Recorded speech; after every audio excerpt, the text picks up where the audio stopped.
this slide, but yeah, I take it there's quite a few of people who dared the morning traffic and came here. Thank you very much.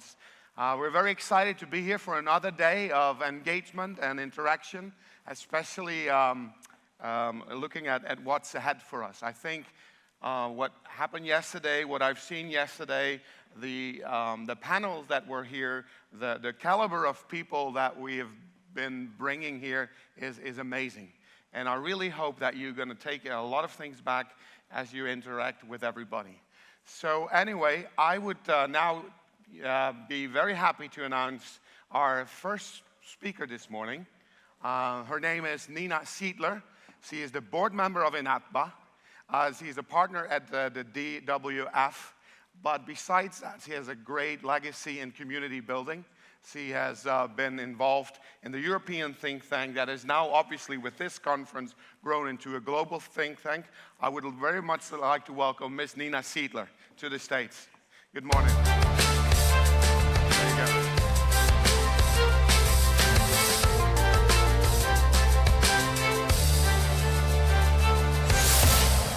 Thank you very much, and welcome to Malaga again, also from my side. I would like to do a bit of a recap how we actually all got here to Malaga. And the story began last November, precisely a year ago, with the European Commission inviting for the first time the blockchain industry to a round table to discuss the initiation of a global blockchain industry association, which finally became INATBA.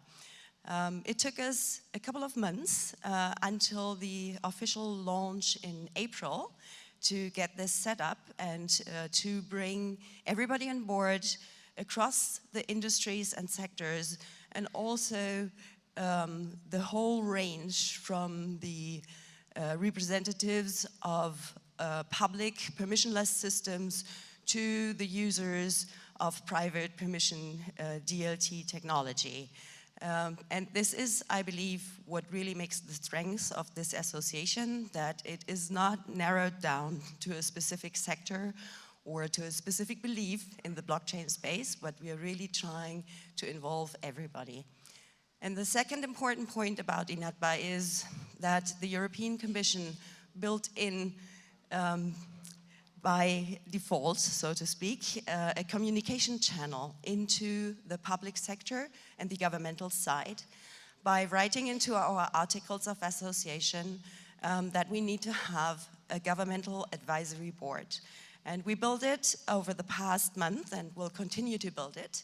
And the governmental advisory board includes global organizations like various United Nations organizations, and we're talking to World Bank, OECD, and the like. And at the same time, we're bringing on board national regulators, representatives of ministries, whoever is involved. In some countries, it's the Ministry of Finance, in the other, it's the Ministry of Economics. Some have specific ministries for digital affairs, in the aim to combine them with the working groups we have built over the past months. And I promised to read out to you the working groups that we have so that I don't miss anyone here, and to invite you to get engaged in the various efforts of those teams. So we have a working group for education, which broke down in 2 subgroups already. Energy, which is also a vast area, they built 3 subgroups. Finance, the same. Then we have a smaller but very important working group on governance, which is holding its invite-only roundtable right now at this time. We have healthcare and a large group for identity. We've got a group for interoperability, for mobility, and again a large group for privacy, obviously an important topic. We have a public sector group, a real estate group, a working group on social impact and supply chain. You will see from that list that this is not complete yet, and any members are invited to form new working groups on areas they deem important and where they can convince further members to join their efforts. Alongside of the governmental advisory board, INATBA also has an academic advisory board, where we try to bring together, the brightest minds across the globe out of the academic space, and also to connect them with our working groups.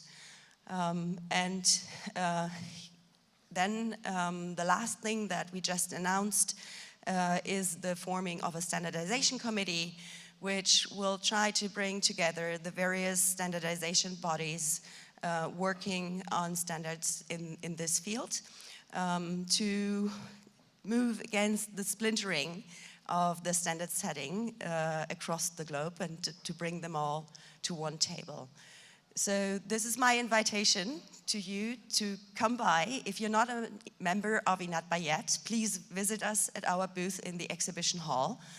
You will get further information there. We will all welcome you with open arms and integrate you into our network, which is not only restricted to the private industry, but reaches out to the governmental representatives all across the globe. Please help us making our vision a reality and come and join us. And let's work together. And maybe a hint, because I know it's difficult on a large conference like this to find the people of interest for you. If you take a look at the agenda, you will find various invite-only roundtables of our working groups announced there. And you can find and connect with the co-chairs of our working groups. If you're going to that space following their roundtables, you will find them there and can get in touch. Please make use of this opportunity here in Malaga, and I wish everybody a great last day of this conference. Thank you very much.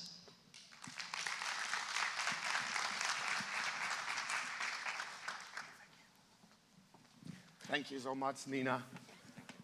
So again, the premise of this whole Congress is for all of us to engage together and to interact. And thank you, Nina, for really reiterating that fact. I really appreciate that. So now I would love to invite my next speaker to the stage, Ms. Maria Valenza. She is the Director of Financial Institution at the DG Competition. Maria, welcome very much to the stage.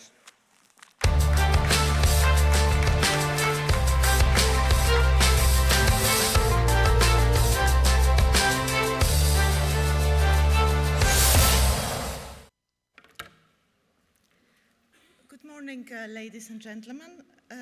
As a representative of the Competition Department of the European Commission, I'm very delighted to contribute to this event because precisely it's competition that drives innovation, and digital disruption forms part of that. And innovation accompanied by competition creates room for all kinds of innovators, large or small. I will approach today platforms and data as a means for enhancing market power, and I will try to explain in simple terms the role of competition enforcement. I will concentrate on financial services, which is my area of responsibility, but also because platforms and data play a very prominent role. But first, a few words on digital platforms in general, because digital economy, which we discuss here today, is necessarily a platform economy. Digitization gives us access to billions of possible connections, and that gives platforms enormous power. And the challenge is even greater when you realize that often those platforms face very little competition.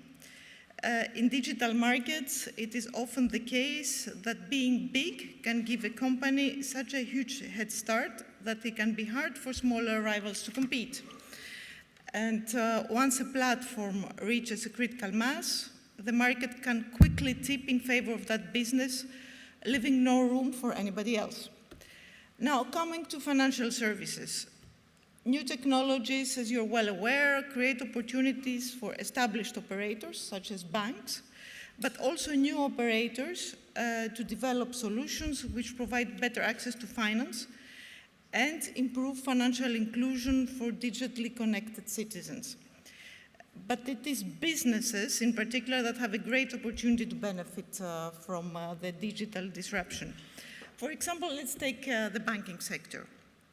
Digitization and new technologies there mean driving investment, using new technologies to cut costs or provide new services and better tailored products, modernizing structures, reaching new consumers established in other geographies, attracting them towards more profitable segments, and all this is particularly important in a post-financial crisis scenario. We should not forget that. The changes in the way the financial industry is operating are highlighted by the increases for the valuations of fintech companies and the investments in fintechs during the last year. Meanwhile, data is becoming more important for companies to compete. They help them to cut costs and serve their customers better, and training artificial intelligence to take faster and better decisions than humans. New technological solutions emerge like e-payments, online and mobile payments. Fintech and large technology firms, the big techs such as Google, Apple, Facebook, and Amazon, are expanding digital transformation of the sector. And we also have completely new areas which are emerging, like InsurTech, which uses experiences, knowledge, and data fed in real time from Internet of Things. So while fintechs rely mostly on the traditional infrastructures like access to bank accounts, big techs do not need such access, but establish new infrastructures, such as platforms we are discussing here, where they may be controlling the access themselves. In financial services, just like in other platform-based sectors, one main concern is that platform businesses do not only run a platform, but also compete with other companies that rely on that same platform. Therefore, such platforms may act as both player and referee. We have to be vigilant that platforms do not adjust the way they work and use the power to favor their own services ahead of others. The example of payment services in Europe, which is very much platform-driven. The introduction of new payment methods, platform solutions, and interfaces facilitates provision of inexpensive and near-instant domestic payments. So this is a segment which works.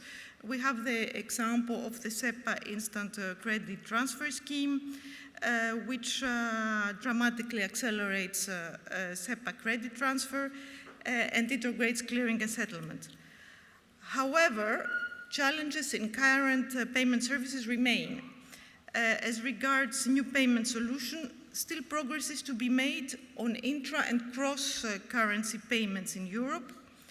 International cross-border payments remain slow, expensive, and opaque, especially for certain retail payments, such as money remittance.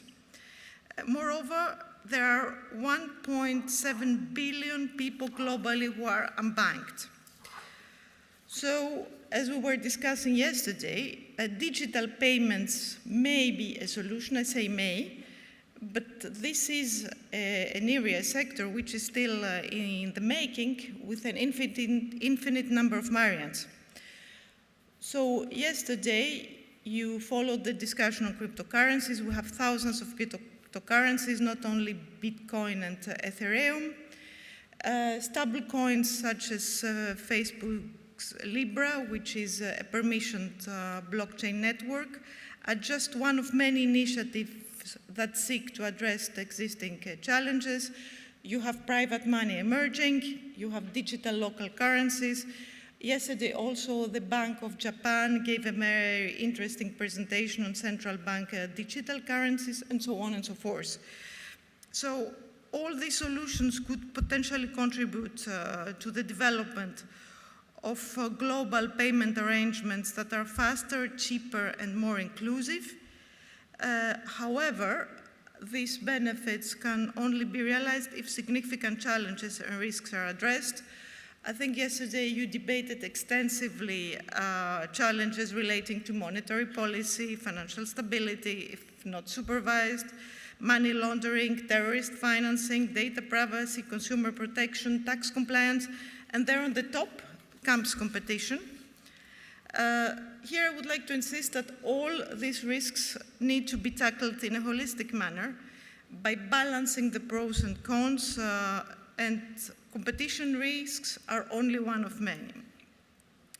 So, despite the existence of a number of concerns relating to particular developments, the European Commission welcomes the innovation brought about in the financial services sector by the blockchain revolution. Competition enforcement complements and reinforces the effects of EU regulation.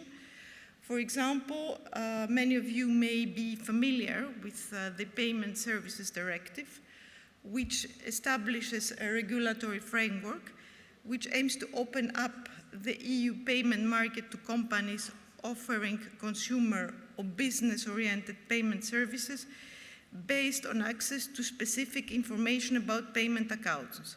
So this directive aims at putting at equal footing, for instance, fintechs and banks. Nonetheless, there may be instances where such sector regulation is not present or its scope is limited. And there, the only way to tackle impediments and barriers in the markets is competition enforcement. Bearing in mind the technological evolution and market changes are happening at a very fast pace, it is important for the Commission to take timely and effective enforcement action, and that means not only ex post, but also very often be proactive through advice and advocacy. Coming now to the specific concerns that could be linked to digital platforms. So those are multiple and varied. I will try to be as succinct as I can. The first one, as you can imagine, relates to access to data in general, because having more data can help businesses to understand their customers' needs better. It can allow them to develop the best artificial intelligence, but most importantly, perhaps, data can help them to target advertising to exactly the right audience for a product or a service. Therefore, an increased access to data would benefit both businesses and consumers. The competitiveness of financial service firms will increasingly depend on real-time access to relevant big data sets and the ability to use them to develop innovative market intelligence products. Actually, big tech firms are using their customer data to enter into the payment sector, but they also expand to adjacent markets. For instance, in retail and SME financial markets, digitization and retail connectivity are increasing, notably through mobile phone applications and online sales platforms serving micro businesses and SMEs. They allow for the use of behavioral data to refine or develop new retail financial services such as just-in-time insurance or short-term credit. The power of such platforms could have to use and license such data could give rise to competition concerns. Same in wholesale capital markets.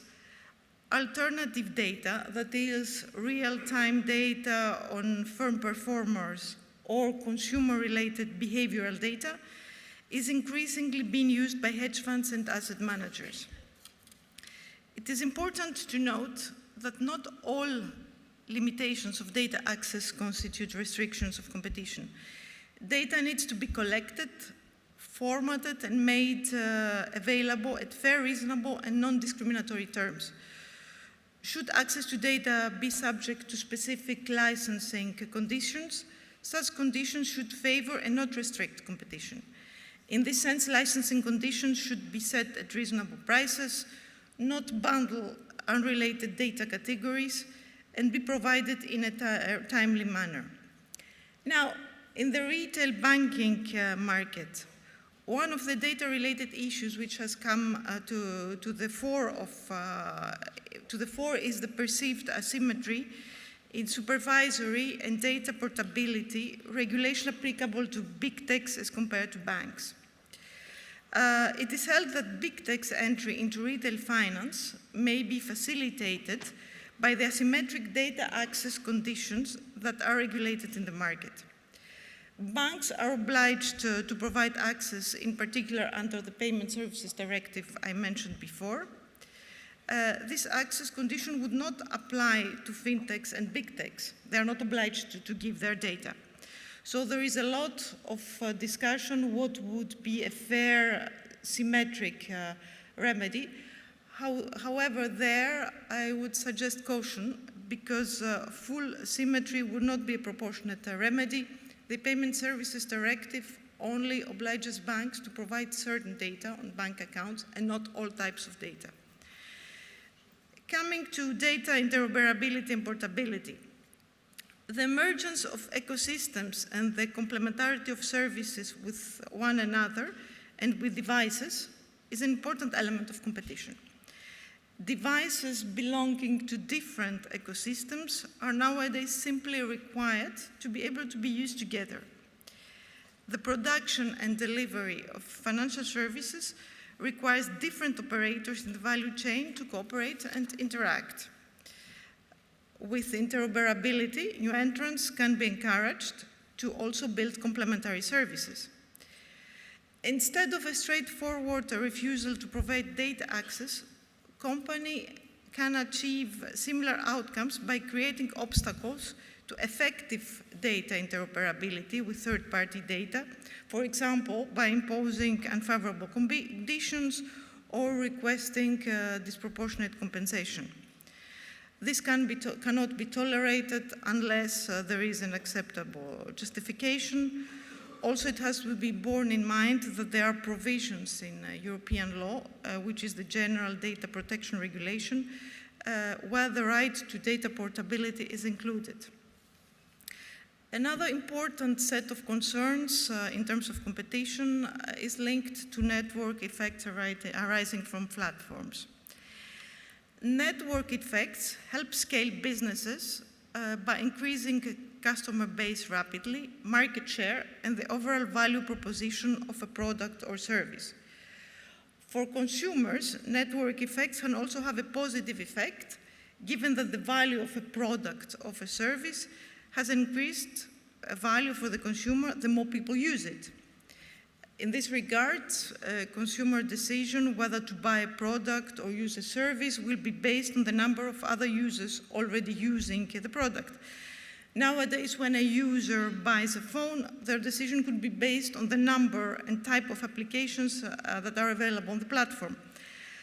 However, network effects can also raise competition concerns. For example, anti-competitive network effects may be created by big techs, leveraging their market power from search into payment services or from online marketplaces into the working capital trade credit markets. The leveraging of market power by platforms in the financial services sector is most likely in those markets or niches which are not or are least regulated. Another set of issues relates to exclusionary conduct. This refers to incumbent actors foreclosing innovative third-party market entrants to the detriment of consumers and investors.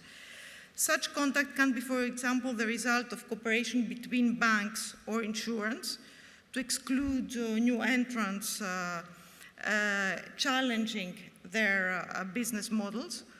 They can also be achieved by the acquisition at birth of digital challenges and fintech startups. Also, the governance rules of associations of undertakings may have similar exclusionary effects. Therefore, such rules should not prevent access to a jointly created infrastructure or data pool. They should be, in principle, open to members fulfilling the relevant criteria and apply fair, objective, and non-discriminatory criteria, terms, and conditions. Exclusionary conduct in emerging digital financial solutions may take place in many different constellations. For instance, such a situation may arise with respect to closed blockchain networks, when access to the network by new entrants is denied by other participants, or the gatekeeper of the relevant blockchain. Now, there are some further concerns linked to artificial intelligence and algorithmic trading, algorithmic trading is increasingly becoming artificial intelligence trading, whereby competing algorithms on platforms run by asset managers or investment banks are used to determine trades to optimize returns on investment. So in certain circumstances, if misunderstood and unchecked, these systems could passively adopt cartel-like behavior. The same concerns could apply in the context of blockchain platforms. There again, the intelligence should not be used in order to monitor prices. Looking forward, artificial intelligence used for trading decisions running on real-time market plus alternative data feeds will increasingly consist of artificial intelligence systems choosing across differing pools of algorithms that can favor consolidation of and vertical and horizontal integration of incumbent stock exchanges, but also integration of trading platforms or venues generating on vending data. Two last sets of concerns which I will touch upon very briefly. One is industry standards. Industry standards are precisely very important because they can support interpenetration in the market, and also in the context of the internal market, they can also contribute to market integration. But again, they have to be established in fair, reasonable, and not discriminatory terms. And the same the same applies when it comes to commercially sensitive information. Exchanging information can be very favorable in terms of developing innovative products and solutions. Nevertheless, attention should be given when it comes to pricing data. For instance, in the context of blockchain networks, competitors who are part of the same blockchain network may be able to exchange commercially sensitive information, for instance, relating to strategic data, given that each of them keeps an identical record of all transactions within the distributed ledger. So in concluding, as a general remark, I would like to state that regardless of whatever mix of policies and measures we eventually choose to promote competition in digital markets, we must move forward on the basis that due to the characteristics of these markets, including notably the network effects I mentioned before, the risk of under-enforcement is just as harmful to innovation and competition as is that of over-enforcement. So authorities, competition authorities like the one I belong to myself, must act based on solid evidence and sound legal and economic principles, but they must be able to take action before anti-competitive practices achieve their goal and harm becomes irreparable. Thank you very much.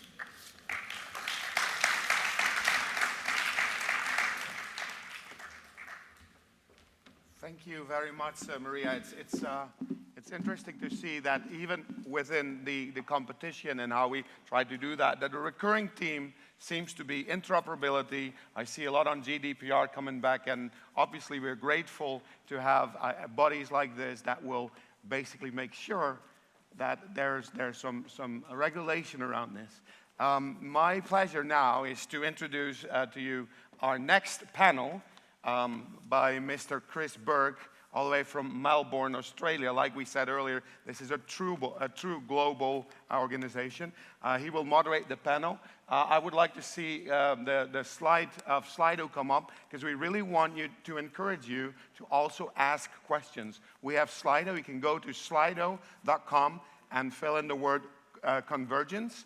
And when you do that, you can ask questions and you can vote for questions. And I'm certain that Chris will take those questions and ask them to the right panelists. Anyway, here's Mr. Chris Burke, the co-director of RMIT, Blockchain Innovation, all the way from Melbourne, Australia. Thank you. Thank you very much. Everything's there. Thank you very much for having me. I'd like to invite what I think is going to be a very exciting panel onto the stage to talk about visions of the decentralized big tech platform. So the first person I'd like to invite to the stage is Lee Brenner. He's the head of blockchain policy at Facebook, a small company you may have heard of.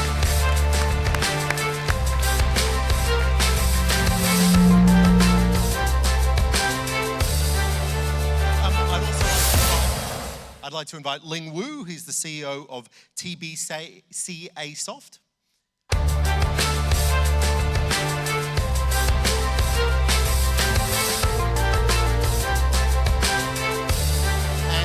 Takeshi Fukuizumi. He's the head of FinTech and Blockchain at SoftBank.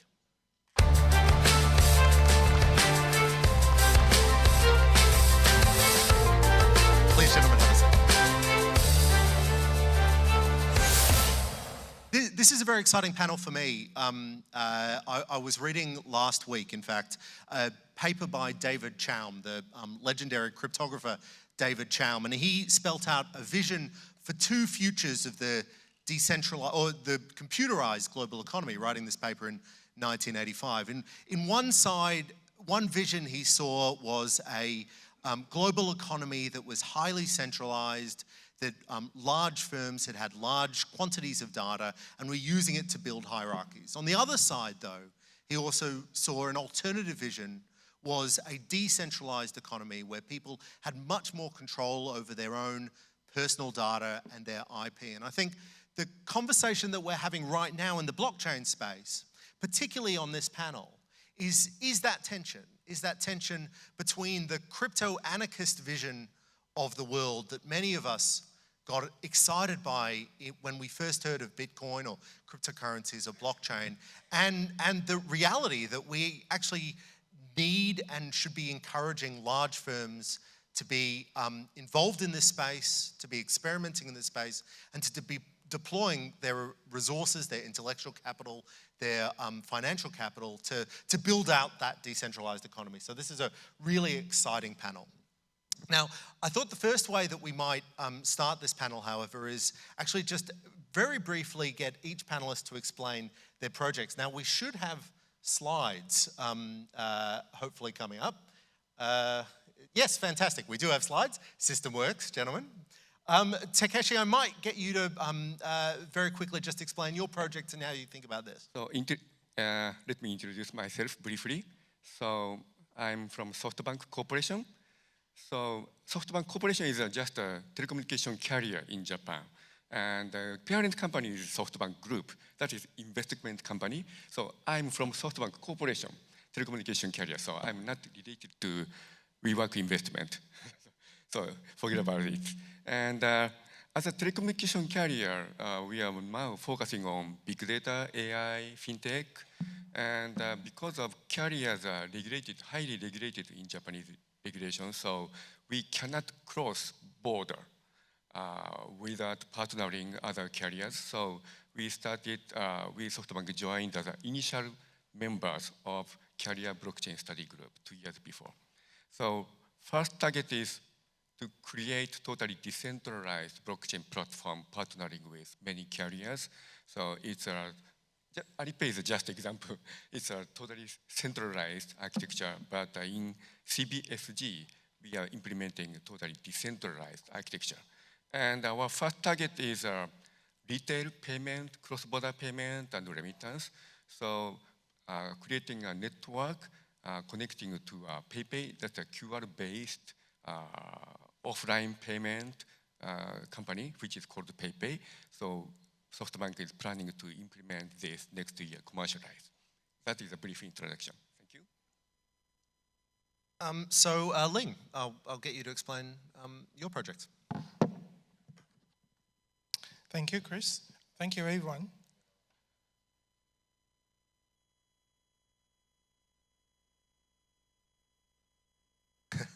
Eventually the slides will come up.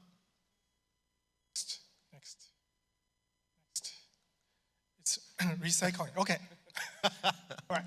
So I will talk without slides. My name is Ling Wu. I play two roles. One is a founder and CEO of TBCA Soft. Someone say it's to be continued, but it's not. It's a Telecom Blockchain Alliance software. So I just listened to Maria's statements that when we are building the blockchain network, we need new operators. So who will operate this network? Right now, the public networks like Bitcoin are operated by miners. We don't know who they are, and they are changing every single day. And if you look at the hash power of Bitcoin over the past 7 years, you see the powers are concentrated. The top 3 mining pools, they have more than 51% of the hash power, meaning they control the consensus. So Bitcoin network is not that distributed. 3 of them dominating more than 51% of hash power. So in order to run the blockchain applications at the right platform, we need to find an even platform and who will operate that. So our idea is telecos. Telecos are distributed. So we're a very distributed network. They have very high quality network qualities, so we can synchronize. So therefore, there's a lot of consensus algorithm can be run on top of that, which is impossible for public network. So SoftBank and TBCA, we have been working on that. So we formed a consortium called CBSG, Carrier Blockchain Study Group. We established that since 2017. In the past 2 years, we have already more than 20 operators, cover 1.5 billion operators, mobile network, mobile phone numbers. So we have a lot of participations from Asia, America, South America, and Middle East. We don't have any operator joining from Europe. So European, what are you waiting for? Join the collaboration of CBSG. We will work together to define this platform. Thank you. Thank you very much. Lee. Thank you. Thank you. My name is Lee Brenner. I manage public policy for blockchain at Facebook, but specifically work on our Calibra project and our subsidiary newly created. And I've been working on the Libra project, which you might have heard about, for about a year. One of the things that we're really focused on is making sure that when we incubated the project, building a payment system that allowed people that currently don't have access, as we heard in the earlier talk, there's almost 2 billion people who don't have access to those financial services that many of us take for granted, to be able to access that in a new system and a new ecosystem and infrastructure that allows for faster, lower cost payments around the world.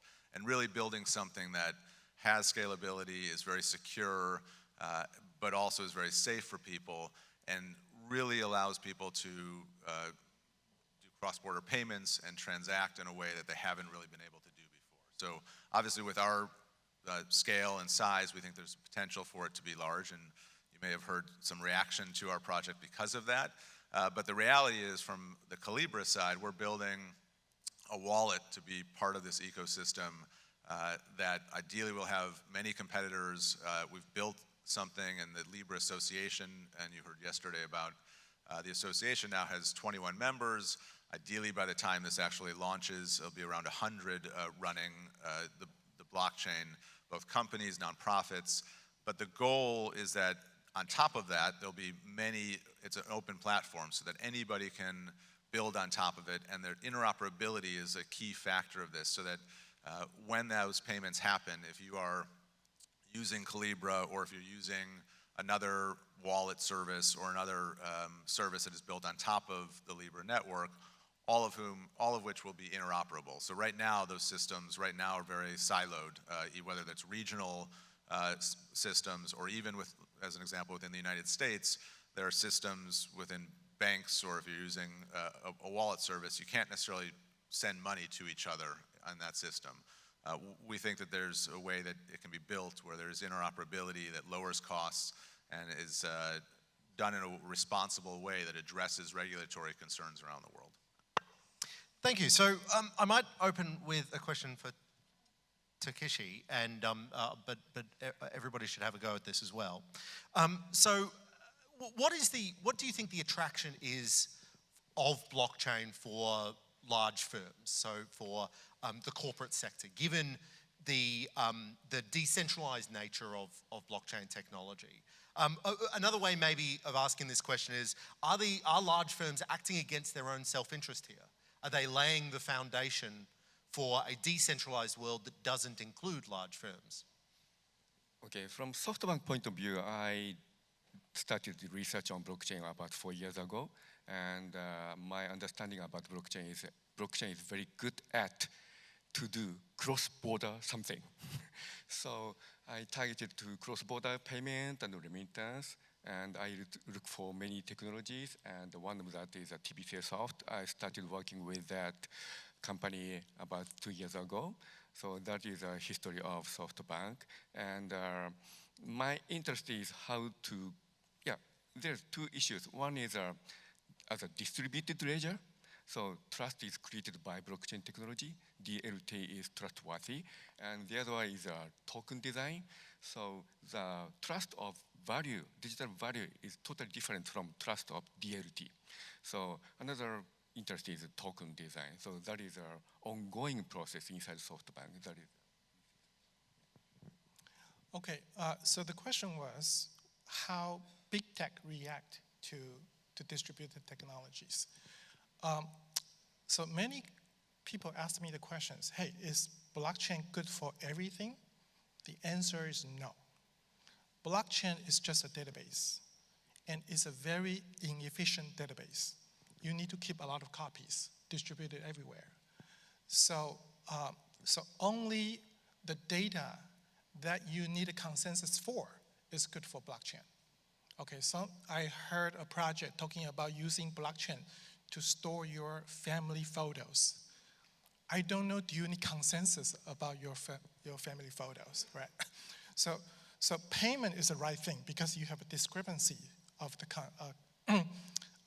data qualities. So the big tech is a result of TCP/IP evolvement. In the internet, it breaks borders. So internet create big tech. So big tech utilize central computer to collect as much information as possible and sell differently. For example, Facebook, we all contribute our content. They don't sell our content, but they collect the content and sell advertisements. When you need a consensus, you need multiple parties. If we trust Google, I use Google Map. Why do they need to use distributed technology to reach a consensus? But when you need to do something, you need consensus, you need multiple parties. So I think there's a different philosophy to implement database. If I want to build a search engine that everyone can come here to search for me, I'm not going to use distributed technologies. I will build Google like Google did. But if you want to, the problem with the internet is the more data you generate, the less likely you can trust the data. When I was in college, we went to the libraries for informations. You don't have that much information in the library, but you can trust the information that inside the library. My sons, they don't go to libraries, they go to Google. And there's a lot of information on Google, which information you should trust. And someone controlling what you see. You know, there's a lot of contents on Google, but who is controlling how many pages you see? What's the first page you can see that? It was controlled by someone. I think this is, when internet go to the extreme, we start not trusting people, right? So there's a fake news, there's a fake everything. So when you're building a trust, you need counterparty to check each other's. So the philosophy of big tech and distributed consensus trust is totally different. So that's. Lee, I'd like to give you the same question, but just make it a tad sharper. In the blurb to this session, one of the sentences was something like, are we getting a decentralized Facebook? Is a decentralized Facebook good for Facebook? Or is something about to really significantly change? So I would say, I mean, look, our focus, especially in the blockchain space, has been on this project, on Calibra and Libra. And I don't necessarily think that, to Ling's point, that blockchain and distributed platforms are going to be implemented into every system. For us, we saw it as a way for the payment system and recognizing that the trust factor in a blockchain system would be applicable with what has become Libra. So that's where our focus has been, and we think that as we continue to build out that and explore other ways that with data portability and other things that might be implemented, those could have effects on other parts of Facebook. But right now, the focus really has been on Libra and Calibra. It strikes me that the vision of the future of the economy that these projects lead us to is towards large firms using shared digital infrastructure. Maybe not just large firms, but even community organizations, SMEs and so forth. Does that create regulatory questions? Are we worried about competition policy in that space? Bitcoin is a permissionless network, but some of the blockchain or DLT applications we're talking about here are controlled by their members. So they're distributed, but they can be exclusionary. Are we concerned, or do you think that is a concern that regulators should be thinking about? I can start. I mean, I know when we were thinking about Libra, we specifically said that one firm, whether it's Facebook or anyone else, or one company, should not be controlling the system. And I think as blockchains have developed, there obviously are full permissionless systems. There are those that are fully permissioned. We think that there is a hybrid in between, where there's to have scale, to have the ability to lower costs and be secure and be compliant with regulatory concerns that are out there, that are legitimate, that are being brought up. It needs to be a system that the members that are running it are trusted actors in the system, but then it's an open platform so that people can actually, and have small businesses and others can access that infrastructure, right? And so you don't have to necessarily be a member to be a part of the ecosystem. Yeah, I think the most important factor of a blockchain is trust. You want to create trust among multiple parties. So the question should be, what is the best way to create a trust so multiple parties can agree with? If some company in the United States create something, China may not trust. If China creates something, Japan may not trust. So when it goes to an area that's shared with a common interest, I think it should be regulated somehow. So Maria just mentioned about the symmetric remedy. I think that's very, very important. So that's why we chose to work with global telcos. So telcos, every country has two industries that are highly regulated, banks and telecommunications. And every country has their own telco that the government can regulate it. So I think that's very important. Different from internet. Internet is totally boundaries. It's difficult to regulate it. But blockchain need regulation to regulate. I think the problem of Bitcoin is, in the blockchain world, it's perfect working, but it's not related to real world. Connection to real world is just a very weak exchange companies. So some companies are hacked, like a Mt. Gox is hacked by someone. And so my opinion is, initially blockchain should be a permissioned blockchain where only a trustworthy entities can connect to a real world. So in CPS design, it's only telecom carrier can create a blockchain node, and it connects to a for example, bank account to exchange to US dollar or Japanese yen. That is important design to make blockchain to be regulated rightly. So that is one thing. The other thing is maybe it's a different opinion. It's a blockchain can be applied to everything. No. So most of big tech player is doing a kind of matching service. Matching service is, for example, Uber is making matching between driver and passenger, or seller and buyer, and house owner and tourist in Airbnb. So creating matching business, maybe blockchain is not efficient. Blockchain is not good for search. So to do that, maybe big tech player will create a centralized database to do that. But in payment or ID management, it can be decentralized. So in CBSG design, it's actually each identity management and authentication should be done by each telecom carrier. And blockchain platform is a unified blockchain, but just recording a payment transaction. That design can be maybe regulation friendly. So that is my opinion. Takeshi, you spent a lot of time working on building into these systems the regulatory requirements. It strikes me that around the world, we tend to regulate companies.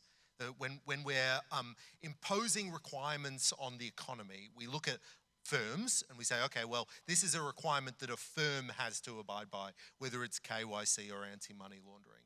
What are the, do you think that the future of this technology is going to be shaped by that requirement? Are there regulatory reasons that we would expect a great deal of innovation in business or in existing firms rather than the startup community? Yeah. In reality, CBSG design, I'm always thinking about which should be inside the blockchain, which can be outside the blockchain. So everyone thinking about, oh, all the information goes inside the blockchain. In reality, no. So in CBS design, KYC, AML is outside the blockchain, and it's role and responsibility of each carrier. And that kind of system not changed by blockchain. It's already existing. KYC operation, all telecom carrier has some KYC operation. So the important thing is to create some standardized API to communicate to blockchain, to keep the responsibility clear. So that is current implementation design. I'm not sure this is the answer for you. I would add, and I think it is a challenge when there isn't regulatory clarity around the world, right? So for companies that are currently regulated to go into a space and to innovate in something that doesn't have regulatory clarity, it's probably difficult for them.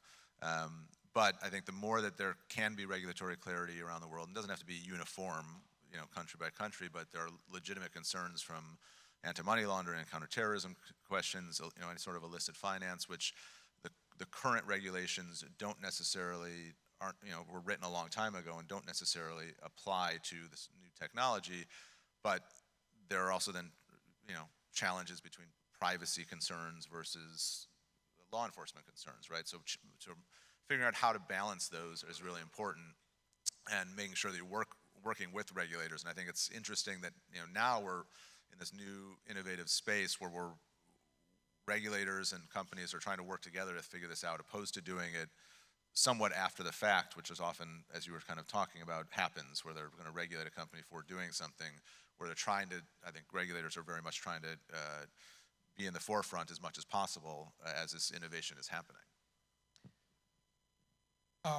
So in the consortiums, we talk to a lot of regulators. We talk to Asian regulators, we talk to Middle East, South America. We haven't talked to European regulators, so I think we should talk. Okay. You will soon after this session. Right. So I realized they are not trying to regulate companies. I think they are regulating power. When power is concentrated, it has to be regulated. In human history, when the power is concentrated to one or a group of people, something happened. most of the time, bad thing happens. So my understanding is regulator want to regulate whoever own too much power. From that sense point of view, I think we need to communicate with the regulators why this blockchain need adapt with a new way to regulate, like Lee mentions, right? A lot of rule has been written before the technology was invented. People don't even know this is such a way to do that. But yesterday when I hear Yuko Kawai-san's comments, I have a huge feeling. I think central banks, they actually think a lot of things. They also think advanced. And most importantly, they need to protect investor and users' benefits. They need to consider the integrity, market integrity. So we need to explain with them. I think blockchain can rewrite a lot of the way we are doing that, but we can do step by step. We don't have to one step ahead because that means we have a certain thing unknown. If you ask me, I have to tell you there's some some issues in current cryptocurrencies that mathematical cannot prevent that from any fraud. Not yet. Maybe future we have this kind of new mechanism, but right now we don't. Do we want to do one big step forward or we do step by step? When it involves a lot of common interest, I think we need to do step by step. That's what I feel. That's a rather radical vision of the future, though, in vision of the regulatory space, though, because if we're regulating power, and we don't have a Power Act or something like that, but we're trying to regulate centers of power in the economy for lots of different reasons, to protect consumers, to make sure that environmental and social goals are met. But now we're talking about a decentralized version of power, where power is shared across, in fact, jointly governed by consortia, jointly governed by token holders, by token voters, whoever holds Bitcoin, or so forth. That's a really significant change. I might throw this to you, Lee, because you're obviously thinking about this in the context of building out a monetary framework that is both distributed and a challenge to the existing monetary system. I think it can be, but I think if it's done responsibly, that both can work in unison, right? So you have to say that, though. Yeah, but I think it's true. I mean, the reality is we proposed, and there's been concerns brought up about monetary policy and currency sovereignty, but we see, from our project, something that lives alongside that. Our Libra, the concept behind Libra is that it's backed by actual currencies, right? Real government-backed currencies. That's what brings its trust, right? So those need to exist for Libra to exist. And we've called for regulation from major, governments to make sure that stays in effect and make sure that there's no fractional reserve and other things. And the Libra Association is working on that. But I think that these issues that are coming up, I don't think it has to be seen as either or. There are some, as you said, that in this space who want to go live on islands and do not want governments involved at all. But the reality is that's not going to happen. That's just not the way the world works. And for it to be something that has a good effect on and access for the most amount of people, we're going to have to live and work in these systems that work pretty well. And we think that there can be improvements. And that's really the goal of any of this technology, is to make sure that it improves on the current system and gives more people access. But there's going to be the need for, whether it's in Libra or across really any of the domains the blockchain can affect, there's going to be need for quite significant regulatory change and significant regulatory reform. Do you think that policymakers understand this, or are they applying old models to new businesses? I would say that not all regulators are the same, right? I think there are some that are clearly trying to apply old models. I think there are some that are being more innovative and recognize that they don't want to stifle innovation, but they want to make sure that's done safely. And many of the conversations that we've had and around the world have been very constructive. And I think both everything from the European Commission in the United States and in Africa and other places where people recognize the potential of of the technology. They still need to kind of wrap their heads around what it can mean. And to Ling's point, it doesn't necessarily mean we have to regulate and everything has to be regulated 20 years out, right? Because we don't necessarily know what the innovation will be 5, 10 years from now, right? If you think about if people weren't regulating social media 15 years ago, and many of the laws that we're working on now, because it didn't exist, right? And people weren't using it. So they have to think through what's happening right now and try to do it in the way that is both responsible and making sure that this innovation in companies and whether it's central banks or others can also continue to innovate.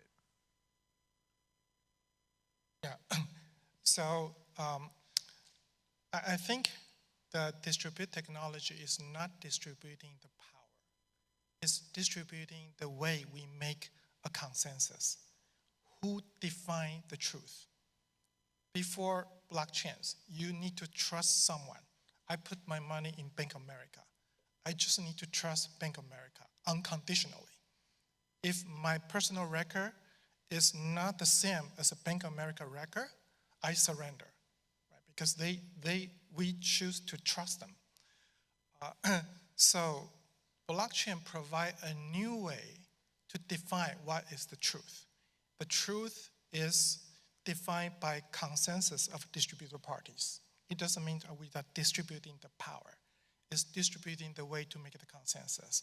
Of course, that can be manipulated when that translates, because when I can define how much money you have, I certainly have the power.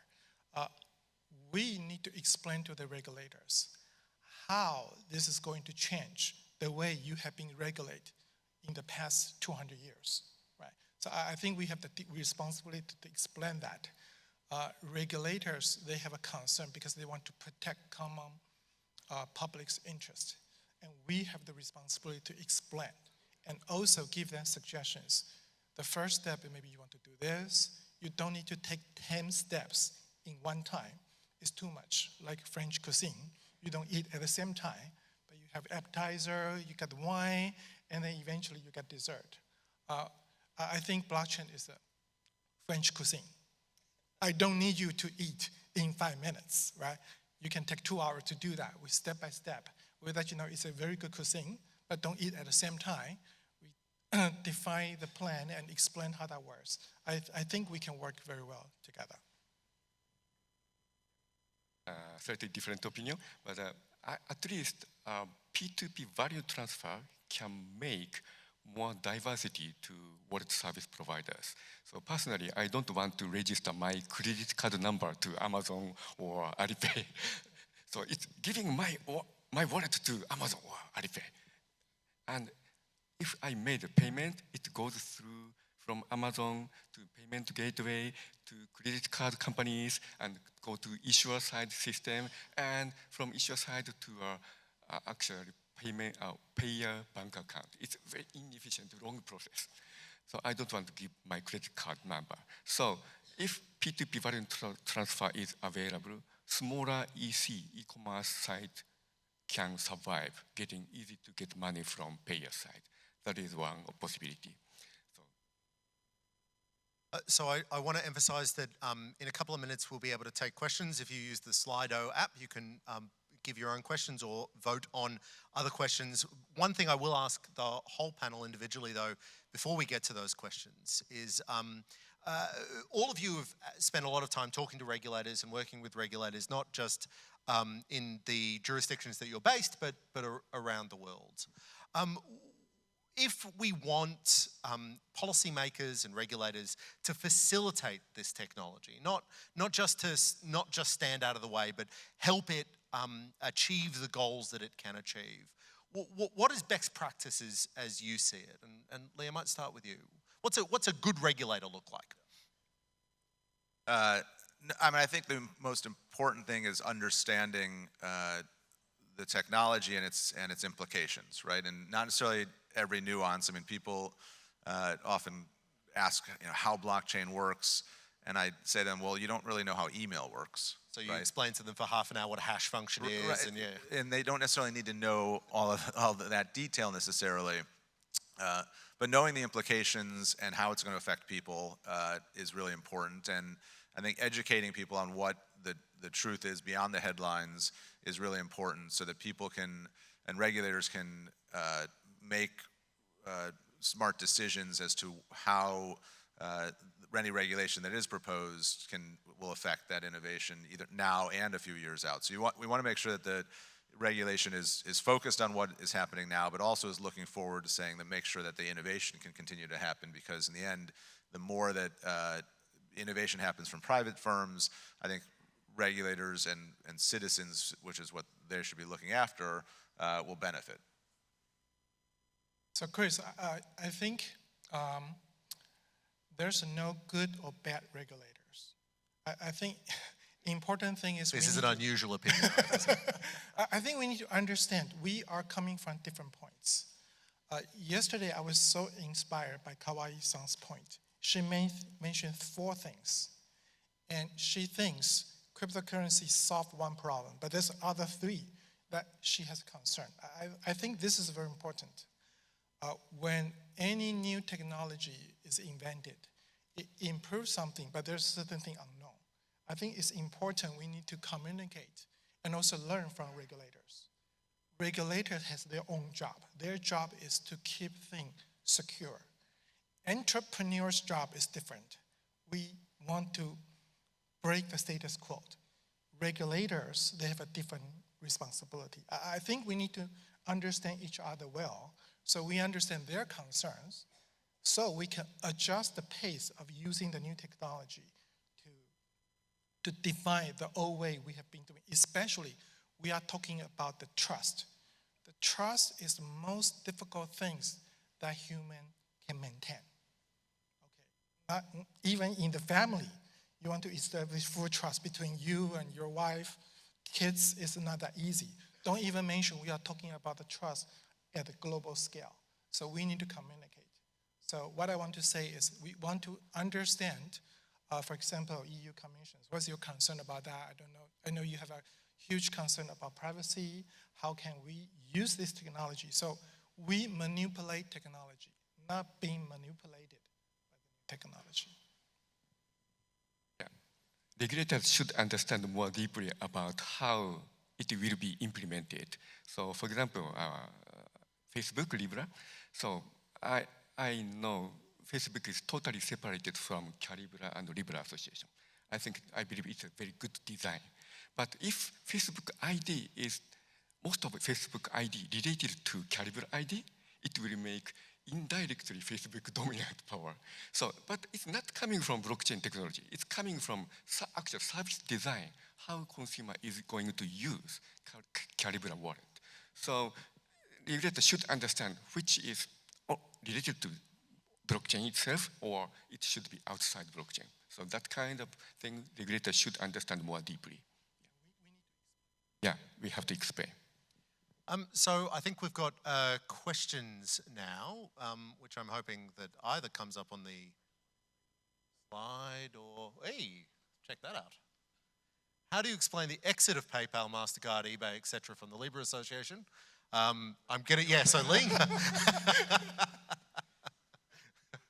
Lee.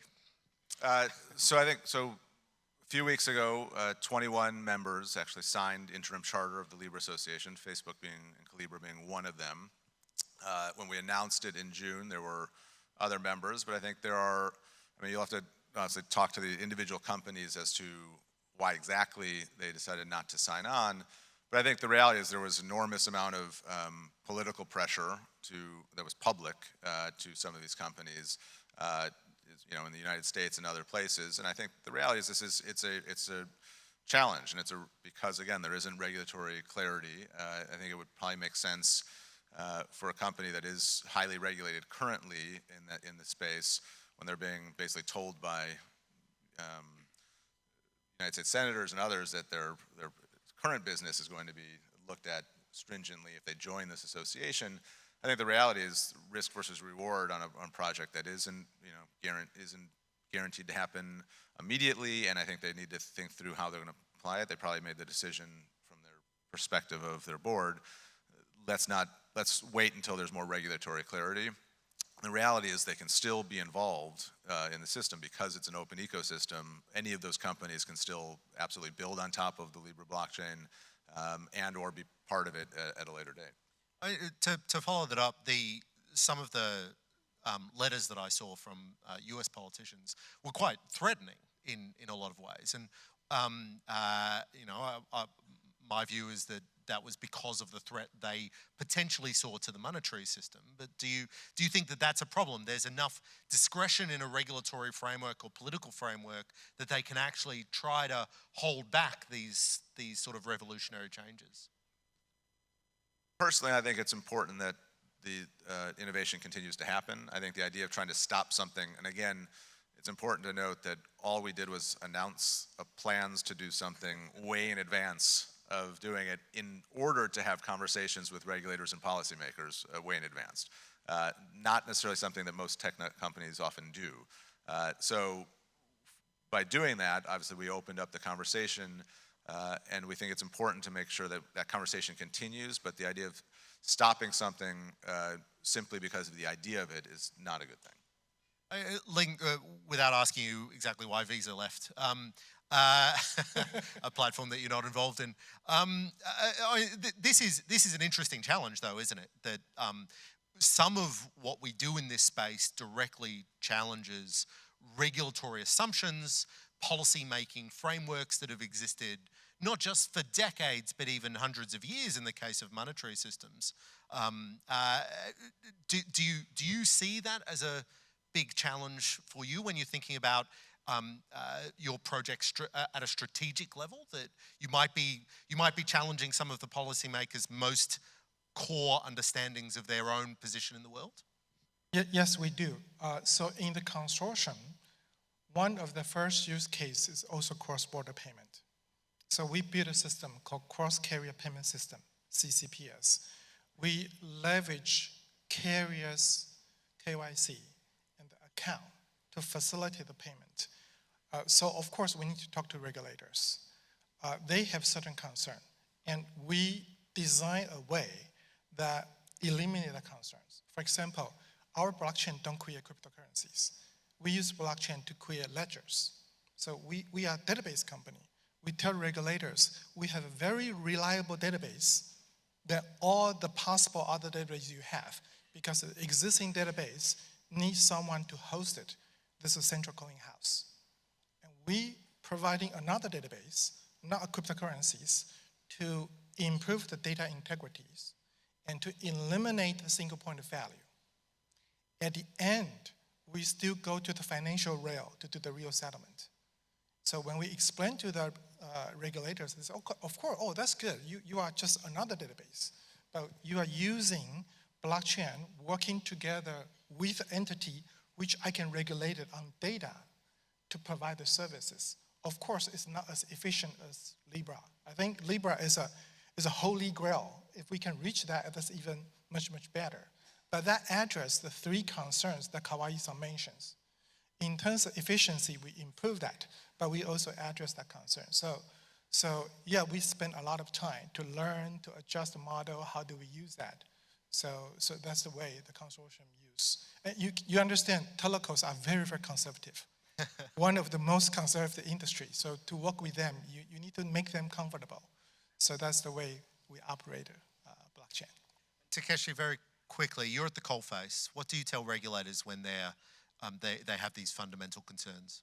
Yeah, our project is very, very technology-oriented project, so we are not well trained to explain to regulators. It's a reality.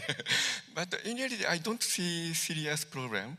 It's because of already telecom carrier doing KYC and user authentication and merchant authorization. It's not changed, just using blockchain database as a secure transaction record. So maybe I can explain briefly about regulators. Maybe I hope I don't see a serious issue about that. Sure. I'd like to thank Lee Brenner, Ling Wu, and Takeshi Fukuizumi for their time on stage. Thank you.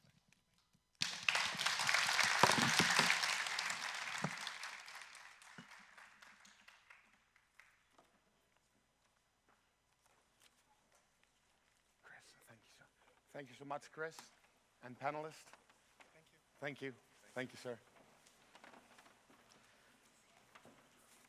So that was a great panel on visions of the decentralized big tech platforms. I love the way how we started with two opposites.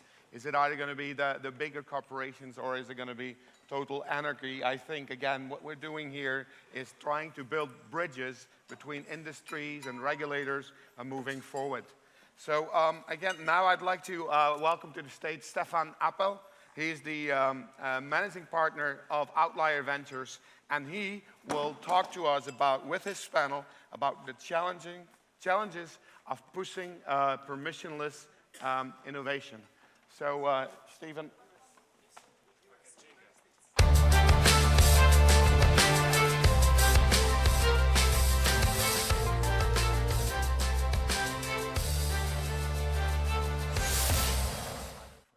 Okay, so we'll encourage the people, also encourage the people to ask questions through Slido.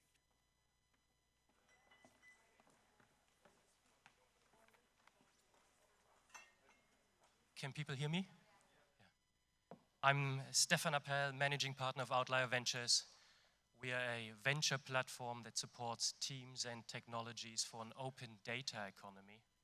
And coincidentally, in 2016, we published our investment thesis that was called Convergence.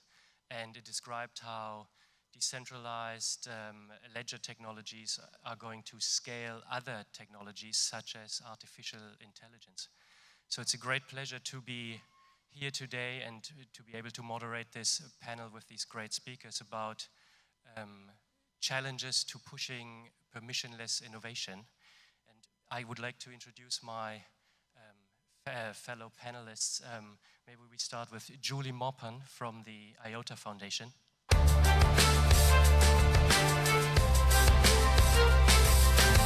Then we got Arthur Brightman from Tezos.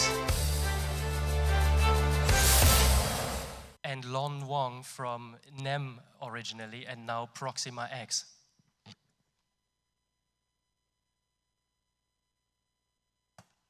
Do we maybe have another microphone?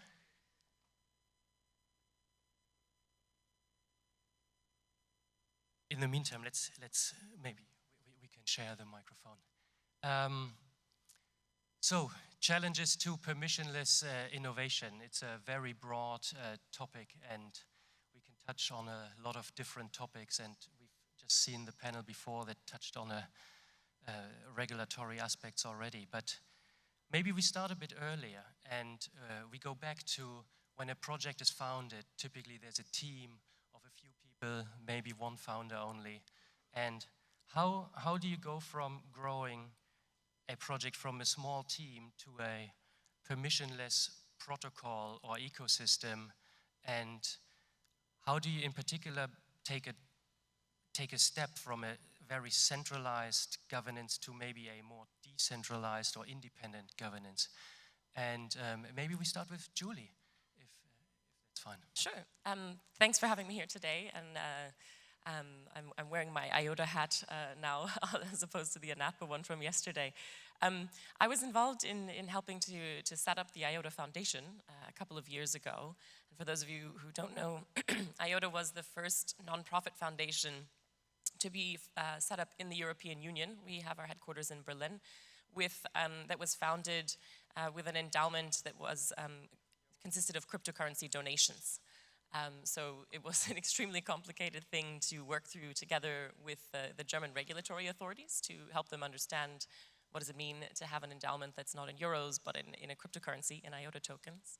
But you know, there are a lot of challenges of doing permissionless innovation and trying to build something at scale, from something that started as a community project where you just have, you know, developers getting to know each other through online forums like Bitcoin Talk and Reddit and you know, various different places where developers meet and chat online about projects they find interesting. You know, and going from that to establishing a fully regulated nonprofit foundation in Germany is a really, really long road. And you have a lot of surprising challenges along the way. I'll give a couple of examples. So when you do permissionless innovation, one of the things you have is you have an open community and ecosystem of developers who are just committing code, just contributing for free. They're donating their time. You don't necessarily know who they are. Everybody has handles online, and they sort of emerge over time as, wow, this person has great ideas and commits great code. And I remember at one point, after we had managed to successfully set up the foundation, there was one developer who was contributing great ideas to the development of the first IOTA wallet, the Trinity wallet. And we said, hey, let's bring this person into the foundation. Can we somebody find out who he is, and let's see if he wants to come and work for the foundation. Well, it turned out it was a 16-year-old kid in Delaware.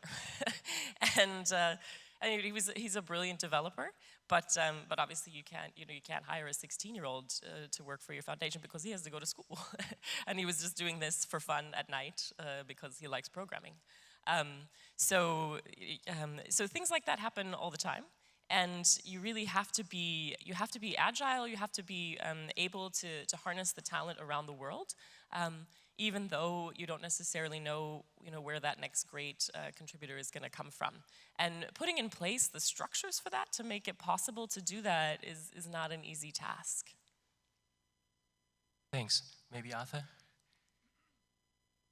I think part of the challenge is that a lot of people are actually desperate for centralization. They want centralization. They will say, oh, it's decentralized, it's great, but where's the center? And you see this with interacting with the press, for example, interacting with large companies, large groups, or bodies like the European Union, for example. All of these actors, they basically say like, okay, but who am I talking to? I get this all the time. People say like, "Oh, you're Tezos, right?" And no, I'm not. I mean, I was involved in co-founding the project many years ago. But today, if you look at Tezos, it's a set of there are companies working on Tezos in Japan. There are companies in France, in the US, in Switzerland. It's everywhere in the world, and not a single one of them can speak for the network itself. And people hate that. They're like, "Oh yeah, I get it," but and it's very, very, very difficult to get it in people's mind because they are very much in the mindset of, I want to deal with an interlocutor that speaks with authority that has somehow some sort of official mandate. And you can't have that in a decentralized network. You can't have an official mandate. And that makes it very, I think that makes it very tricky to interface with the rest of the world. Thanks. Hi, good morning. I've gone through a very interesting path in this space. It all started with some of these founders in the early days of the need and the want to change the way Bitcoin was designed and the way some of the projects were designed in the early days, even before Ethereum was hatched. And that was in 2013, 2014. And what actually came out of that is the passion about developing something that's new. And in fact, we didn't even raise money at the time. We only raised $100,000 worth of contribution, but we all worked for free air. We live on free air. And subsequently, we grew into a huge sort of project, and that was NEM, right? And that was in 2015, 2017, and 8. So I spent 4 years on it, and it was a very painful exercise because most of the time I traveled the world promoting the technology free of charge.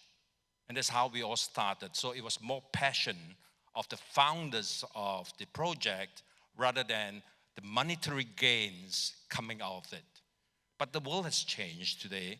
And it has changed a lot in 2016 to 2018, where there was, a huge dip and basically a shakeout of all sorts of projects. And it is increasingly hard as founders today to be able to promote a new project. I think gone are the days. And that's where permissionless projects any good ones will come out of what is in existence today more so than what is in existence tomorrow, because it's not going to happen too soon anymore.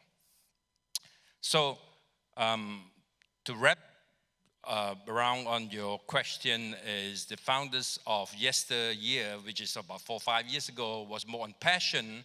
Today is more driven by the need to raise funds so that they can move forward.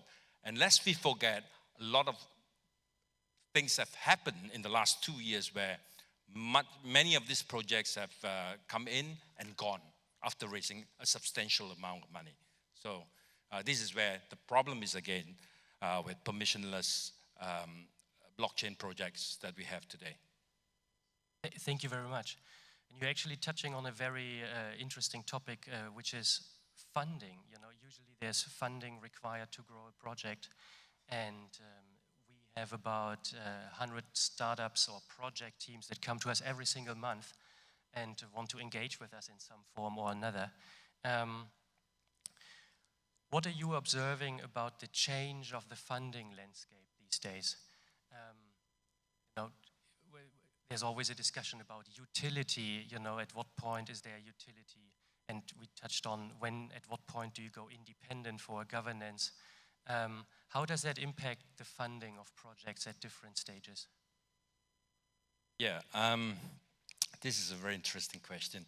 This is my personal view. This is how I've been viewing it for the last 4 or 5 years, 6 years in fact.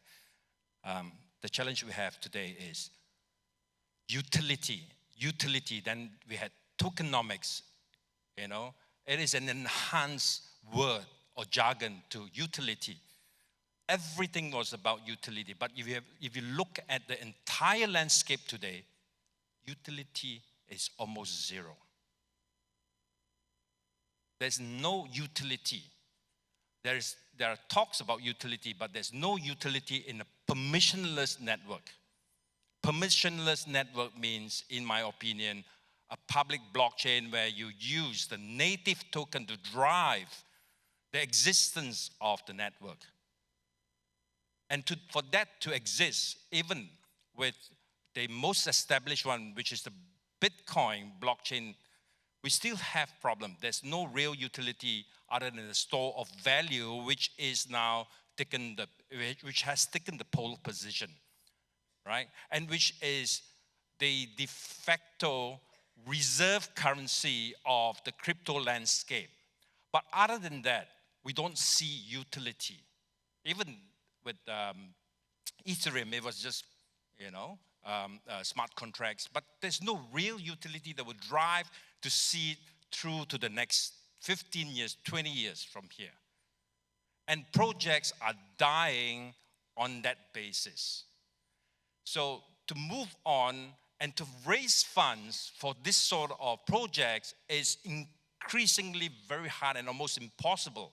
So much so that the way I look at it is that the security tokens will come in place, and we will morph ourselves as an industry moving towards mainstream applications and mainstream where real money comes in to finance projects and finance initiatives that allow us to keep going at it. So I think that is where I'm seeing how in the next couple of years, the security tokens or, you know, whatever tokens in the form of security will come on stream and allow us to raise more serious money so that projects, new projects, can move forward. So this is how my 2 cents is with regards to raising money and projects. As I said earlier, projects today, whatever good projects that will come out are projects that have been in existence since 2018 rather than 2019, because it's nearing where you can't really raise money other than security tokens or security or issuance of shares to fund projects. And all projects that are being funded by huge tech companies like what Facebook is trying to do with Libra, and what you know, Oracle is trying to do, or Microsoft is trying to do. Every one of these huge companies that are coming in. So they are also going to change the landscape. They are going to be dominant. But the fact of the matter is today we're talking about permissionless is hard. Thanks. Jump in on that point. If I could jump in on that point, I think it depends on what your notion is of utility. And you know, if you think of utility just in the narrow terms of does this have utility as a money? Does it replace the euro or the yen or the dollar for me? Then it's difficult to think of the token that way because of the interaction with the traditional financial system and the fact that you have to pay your taxes in euros and dollars and yen. If you think of utility a bit more broadly, you know, as we do at IOTA, you know, in the IOTA distributed ledger technology, you can use the token for payments, but you can also use the network for secure data transfers without using the token. So there's no cost to transferring the value, transferring and securing the data because you don't have to use a token and there's no mining associated with the setup of the technology. So, you know, it really enables micropayments, which was the whole point behind IOTA to focus on the IoT space to build the machine-to-machine economy, so that when I get in my electric car and I need to charge it somewhere and there's no public charging station available, my car can have a wallet built into it and it can drive up to the charging station at your house while you're at work and charge up and pay you, you know, electrons flowing one way and the payment flowing the other, and then just stop and drive on, without you and I having to enter into a contract, without me needing to know anything about your bank account details to transfer the money afterwards, et cetera. It's just directly machine to machine. And this is an enormous type of utility because it enables us to start really building smart cities and circular peer-to-peer economies, you know, which we desperately need to tackle problems like climate change. So I think if you think of utility more broadly, as utility in terms of, here I'm gonna stick some money in here and hope that I get rich because the token goes up is very much, I agree, you know, something of yesteryear that we shouldn't expect to see again. But what it does mean is it means that, you know, the projects that have good ideas, that have a reason for being around, that are serving a particular function. You know, IOTA is tackling the machine-to-machine economy. There are other projects that are really trying to solve privacy, working, you know, heavily pushing cryptography with zero-knowledge proofs and things like this. And there are specific projects some that are working on smart contracts, which we don't do because you can't do smart contracts on tiny little devices. They're too big. So, so the projects that have a utility in terms of filling a function in the economy, in society, I think are the ones that are going to stick around. But we have to think of them as public utilities. And you know, that's how we think of IOTA. That's why we set it up as a nonprofit foundation. And you know, we won't be able to live forever on the token donations that were given to us, you know, by the ecosystem in the beginning, because you run out of money eventually, and we can't count on the token going up forever. If it did go up forever, it would be extremely unstable and nobody would use it for these you know, use cases that we're talking about. So we have to diversify our sources of funding by looking for grants and doing projects together with public sector actors and things like that, which has been, you know, my focus in my team for the last year and a half. You know, really to diversify the funding sources and also work with industrial partners, with corporate and startup actors who want to use IOTA as the rails in the same way that you know, the basic technology that underlies the internet is the rails for moving information around the world. You know, to invest in those rails so that people can move payments around the world between machines.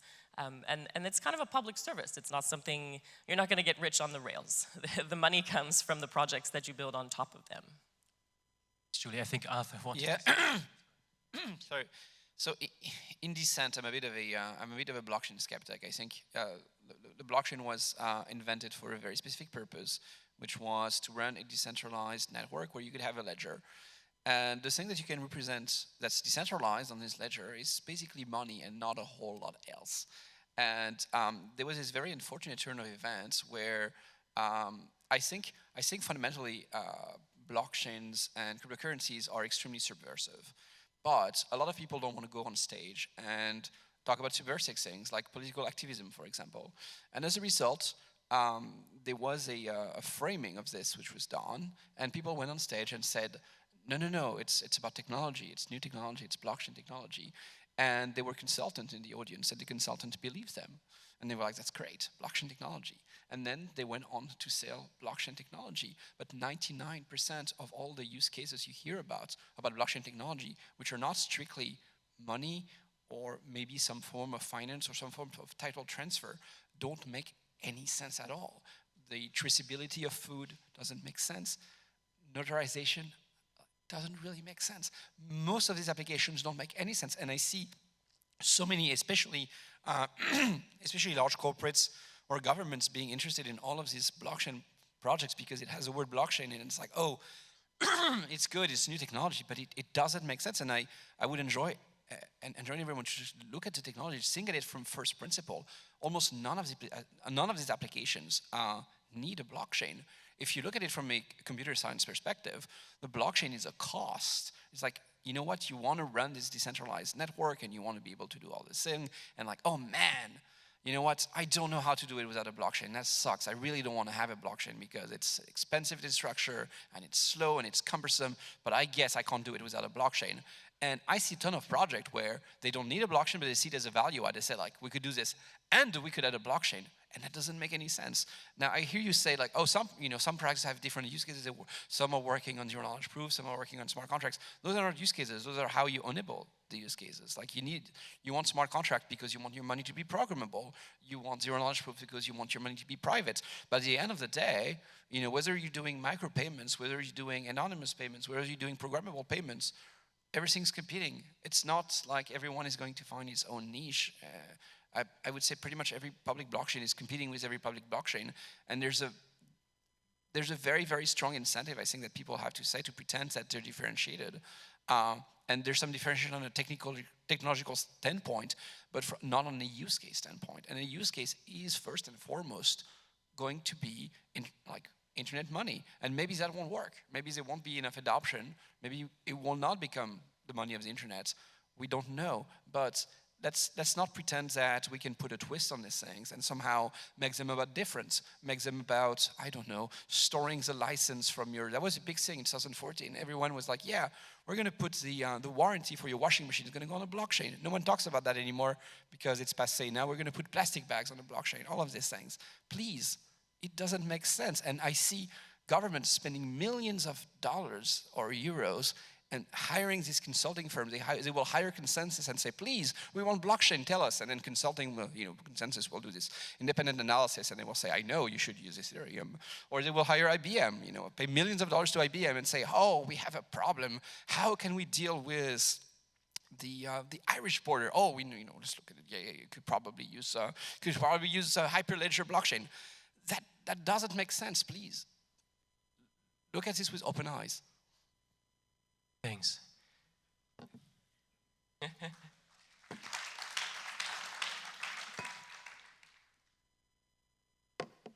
So maybe this brings us to another point, which is related to that. In such an ecosystem of a decentralized protocol or technology in general, who are the stakeholders in this new area, and who are in the traditional world, always startups used to try to, secure customers, users. Who are the users here in this world, and how do you grow adoption of such a community, of such an ecosystem?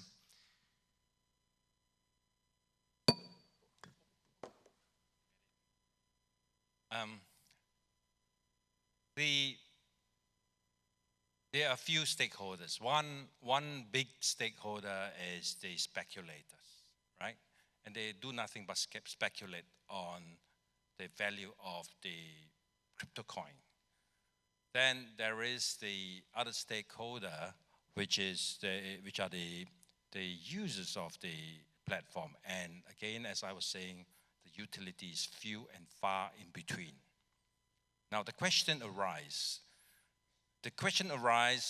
With the fact that we have 3,000 over different projects, many of them are derivatives of one another, but it doesn't matter.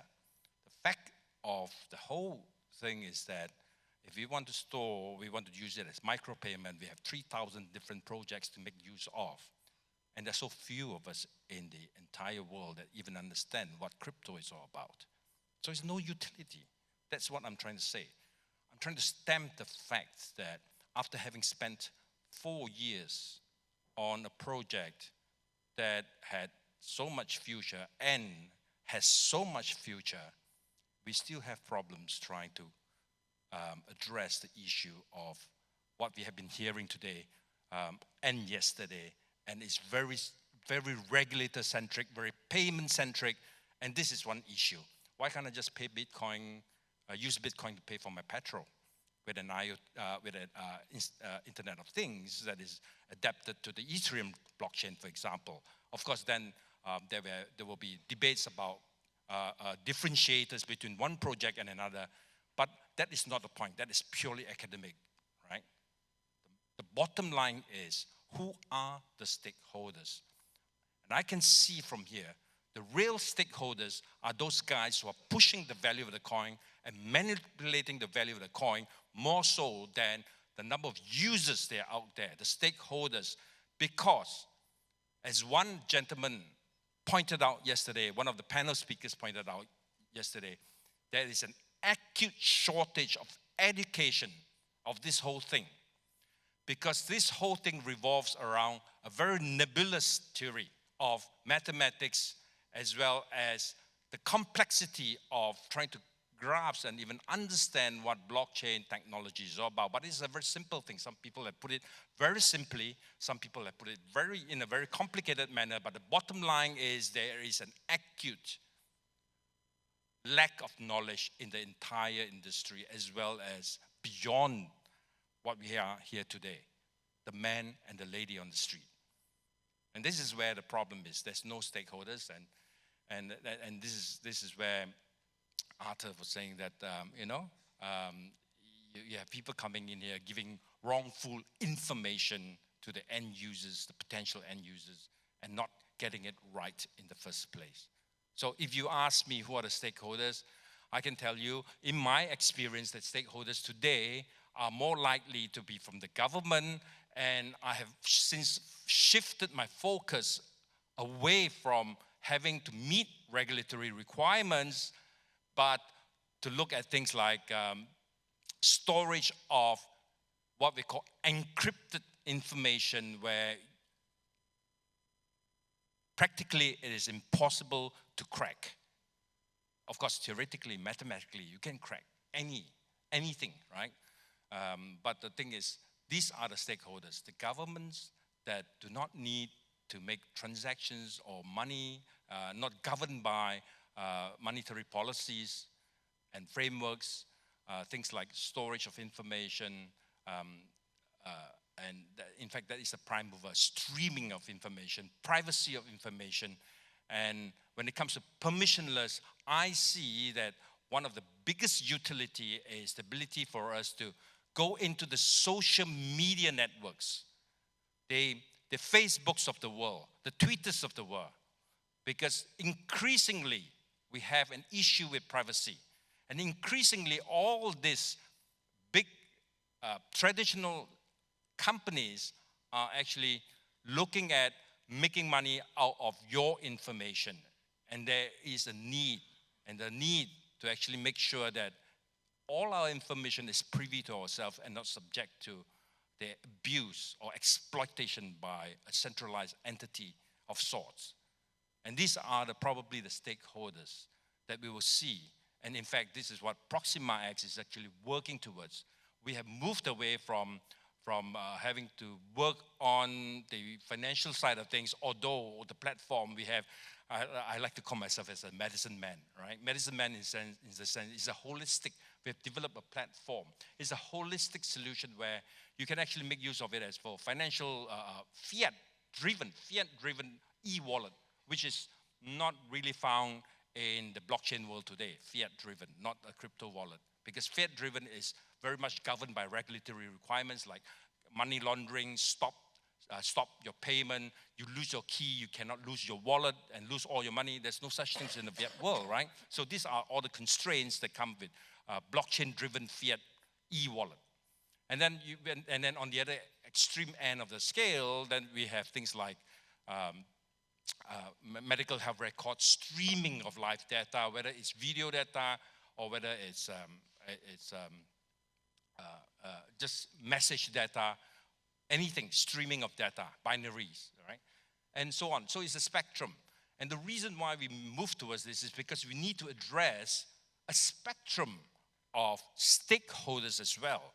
Because you cannot be addressing a small segment of the industries at large and having yourself hit the brick wall with the regulators. And therefore no utility, and therefore no stakeholders, and therefore the end of the project, right? So this is where, from my point of view, the stakeholders, other than the speculators, which are dime a dozen out there, there are few and far in between real stakeholders, but we are moving. The industry is growing. We are very nascent. It is growing, and we know, at least I know, that sometime in the future it will be very much adopted by the industries at large, especially governments. Thanks, Lon. Julie or Arthur, maybe, who do you think are the most important stakeholders, and then in particular the users that are going to drive adoption of that technology? Who are you trying to target as users? Well, you know, at IOTA we take a really broad definition of stakeholder. And it's a public permissionless project, so you know, the stakeholders can be anybody. Anybody who has a need to connect in a cross-border way and be able to transfer data or payments in a secure way. And we try very hard not to define who the stakeholders are, because that's the beauty of permissionless innovation. We get contacted all the time by people who are building stuff on IOTA that we never would have thought of at the foundation. One of my favorite examples from last year was you know, a guy in, I think it was Uzbekistan, who came out with an app and released it on our Discord and you know, promoted it a bit in the community for Tangle sheep, the IOTA Tangle. So basically, you can do a transaction in the app where you can decide, I would like to feed this gentleman's sheep. And you can just do it with a couple clicks of a button, and he hooked up some kind of a device to the feeding trough for his sheep, and there was a video camera as well, and you could push a button and see some sheep in Uzbekistan get fed. Immediately, like that. I don't know why you would want to feed sheep in Uzbekistan, but it's actually a pretty cool demonstration of the way that, you know, people can just build stuff on public permissionless technology that has these really cool cross-border implications. I can sit in Berlin and feed some sheep in Uzbekistan. I don't know why, but I can. And there are many other things that people do with it. I've been approached here at the conference by some community innovators who said that they are working on setting up peer-to-peer energy distribution, and they're working on peer-to-peer energy grids on IOTA and wanted to chat about that. And so we see the term stakeholder very broadly as, you know, people who are doing stuff that is interesting with these rails that we're building. And that's why, you know, we've been working really hard to get our developer documentation in order. It was a huge mess when IOTA started, and it was all over the place, and it was really difficult to find information about IOTA and how to build on it, how to contribute, etc. And we spent a huge amount of time and effort through our ecosystem director, putting together a website. You can go to docs.iota.org if you're a developer. And we're putting together blueprints as well from some of the exciting use cases that we see. So you can go to that website and download a blueprint for how to build a peer-to-peer energy grid on IOTA. There's a blueprint for how would you do track and trace if you wanted to build a track and trace use case for supply chain. How do you create a data marketplace? You know, you were talking about data and how the platforms have so much data and everything, and that's one of the beautiful things about this technology that we're building. You know, IOTA recently, earlier this year, announced a partnership with JLR, Jaguar Land Rover, in which they're putting IOTA wallets in their cars, and they are gathering data from the person driving around about road conditions, about where lanes change, about potholes, about all kinds of things, because our cars have so many sensors in them nowadays. They're gathering all that data, and what are you going to do with that data? Well, JLR would like to be able to analyze it because it helps them in their process of moving towards self-driving cars, to understand what it's actually like for the car driving around on the road. They're gathering a lot of data from that. Well, but it's not really JLR's data, it's the personal data of the person who's driving around in the car, right? So So they said, well, why don't we let our customers share in this data gathering process? It helps us to be able to build better products for them in the future, and we'll reward our customers with payments, with micropayments for transmitting this data to us. And then they can use them to pay in the future, their toll gates or their parking, which would also have, these kind of electronic wallets. So there are a lot of exciting ways in which these technologies can help us take back control over our data rather than just giving it all away for free, which is what we do now. This sounds a lot like utility to me. This sounds a lot like utility to me, actual utility. But maybe Arthur, and yeah, so I will agree that in public permissionless networks, really stakeholders is anyone who wants to be a stakeholder can be a stakeholder, and you don't know what people are going to build. And even though I do have some views on what applications might make sense or might not make sense, it's good to keep an open mind and to have a platform that allows for this application to happen. Doesn't mean it's a good idea to build them, but at the very least you don't want to close doors and if you don't have to. The second thing is specifically, I think. If you look in Tezos, one of the stakeholder group in Tezos that's particularly interesting is developers, because in other networks, it's traditional open source development where you will write some code, and if you disagree with the version of the code that everyone else is using, then you create your own version of the code, and that creates what is called a fork. And that's, the concept of fork has existed way before blockchain. It's a concept in open source development. I don't like your application, I'll make my own version.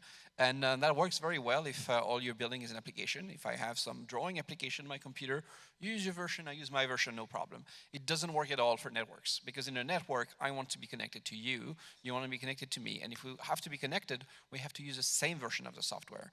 And so historically, the way this has worked in blockchains is people would write different versions and then they become incompatible, and these have been known as forks. The problem is that if you want to have changes, what process do you use in order for people to agree on that change? How do you know which version you're going to run? If someone comes in and say, hey, I've created a new version, you should all use it. Do you listen to them? Do you not listen to them? And the way this has been resolved traditionally is that, well, most people don't have a very strong view. Most people just want to follow the rest of the network. They want to be with the herd because that's where the safety is. And so, unfortunately, it creates a lot of weird coordination games which don't necessarily represent the intrinsic value of the change itself. And so what Tezos does is that it puts this governance procedure on the chain itself. So you let people voice what they prefer. You let them say, actually, I think this should be the version of the code. This should be, and anyone can do it. Anyone in the world can come in with a better version of Tezos. And instead of, trying to launch, the ENS cryptocurrencies, they can come in and say, I know how to do this better. And they can propose something. And they can be paid in doing so on the chain itself. So they can propose something and they can issue coins to themselves in the process. And so it's an interesting set of stakeholders because we do have core developers as stakeholders as a protocol. Of course, there are many other type of users and stakeholders, but I think that would be that's an interesting type of stakeholders which has been overlooked in the past. Thank you. Thanks. A lot of challenges to grow permissionless innovation. I think we have the first question already from the community. I don't know if it comes up out there. Yes. Is a DAO inevitable to enable a permissionless network? And it's tying back to the first question we asked about governance. Who would like to address that? I can take it. So I think DAOs and permissionless networks go together very well. So I think DAOs are great ideas. However, I don't think they're necessary. For example, Bitcoin is clearly permissionless and it doesn't have a DAO. So it's not inevitable, but I think they're great ideas and I hope we see more of them. They got a bad rap because of the DAO, which was usually only one possible instantiation of a DAO and they were doing something very specific. And it's a much more generic idea. It's the idea of basically doing some sort of governance and running some form of organizations using a blockchain. And I think there's many applications to that. I love this question because is a DAO inevitable? I fully agree with Arthur that you don't need them to build public permissionless networks. But it is an exciting idea because it's a new way of letting people get together and make collective financial decisions, essentially. The DAO, as we all know, was a disaster in how it was executed from a technical perspective. But you learn from these things. And one of the things that was a very important lesson from that was, I threw some ether into the DAO because when I saw the announcement, I thought this is going to be fun. We're going to see what happens with this. And the DAO, before it exploded, or before it was hacked, it was really interesting to monitor the sort of online forum and the kinds of projects that were being proposed. And many of them were terrible ideas, terrible ideas, things that an angel or a VC would never, ever invest in. And the whole idea was, well, the wisdom of the crowd, jointly together is wiser than any one investor would be. So let's just, give these decisions to the DAO and let this consensus mechanism do its magic. It turns out the crowd is not all that wise in a lot of situations. And if you look at the social science research, you'll see that the wisdom of the crowd as a principle only holds under certain conditions. One of them is the diversity of the crowd. And you certainly did not have a diverse crowd when you have a bunch of people who are speculators in cryptocurrencies making financial decisions together within a bubble. So there were all kinds of lessons to be drawn from that, and there are a number of other DAOs out there that are still running with various different aims and greater and lesser degrees of success. But I think that this is an evolution that is still yet to take place because it's really difficult, actually, to set up the rules in a way that converges around consensus decision-making in a thoughtful way, in a way that actually makes sense and that does help the investors or those contributing whatever it is to the DAO to make good decisions. I think it will get really interesting when we see DAOs that are machine-owned and that are where the decision-making is being done by AI on the basis of a lot of data. John, would you like to add to that? I'll help you along with the time. Short line on it. DAO is an option. It is not inevitable. That's all I have to say. Thank you. Then I would say this concludes our panel today. Thank you so much, Julie, Arthur, Lon. Amazing. And yeah, good event to everybody. Thank you.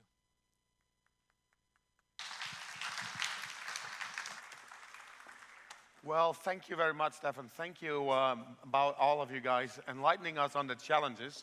I found it a very interesting discussion here. What one of my biggest takeaways is basically the acute shortage of education, along with the fact that we might look at STO driving be the main driver for mainstream.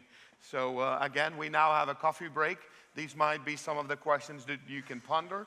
We'll be back here. We start back at 11:20 instead of 11:15. So if you want to go for the next round, 11:20. Thank you so much and enjoy your coffee.